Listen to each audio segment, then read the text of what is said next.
Every day we communicate. Communication happens through conversations, posters, or glances across a room. In fact, most communication occurs without much effort on our parts, or even opening our mouths.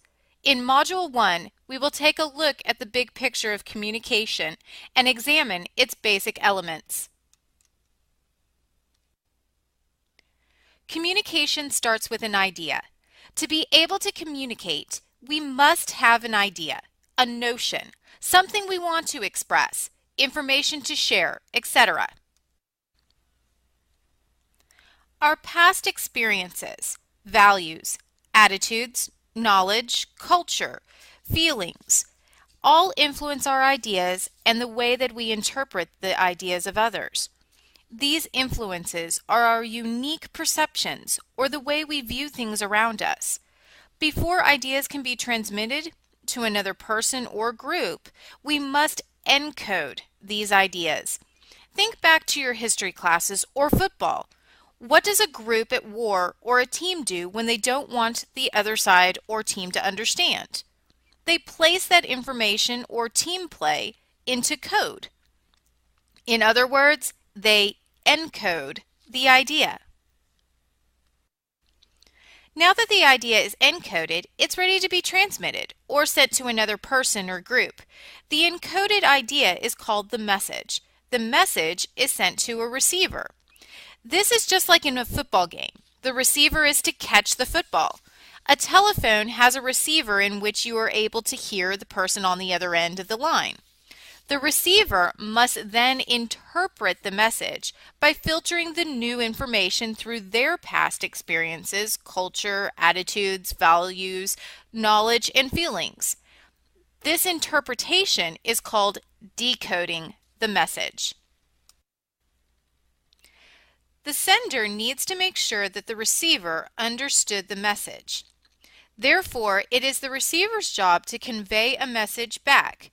The receiver's reply to the sender is called feedback. The feedback allows the sender to ensure that the original message was interpreted correctly by the receiver. Once the cycle has gone full circle, it will repeat itself for as long as the conversation continues. We could even say that the sender and receiver change roles throughout the process, depending on who is sending the message and who is responding to feedback. Now that we understand the general idea about how the cycle works, let's look at a few other pieces of the communication process. The messages that are transmitted between senders and receivers are sent through channels.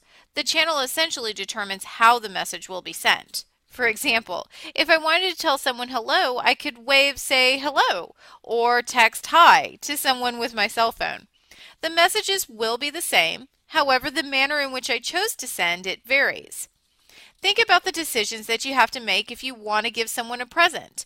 Will you give it to them yourself, mail it through the post office, or ask a friend to deliver it for you?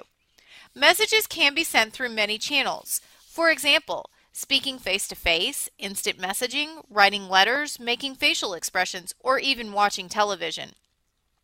Another important piece of the communication process is the context in which a communication takes place.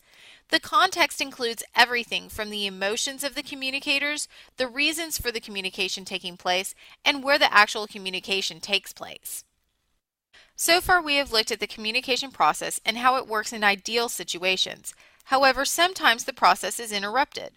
Something that interrupts, distorts, blocks, or interferes with the process is referred to as a communication barrier. Loud noises, bad phone connections, language, attitude about the topic or speaker, the temperature, and a broken hearing aid are all examples of the communication barriers.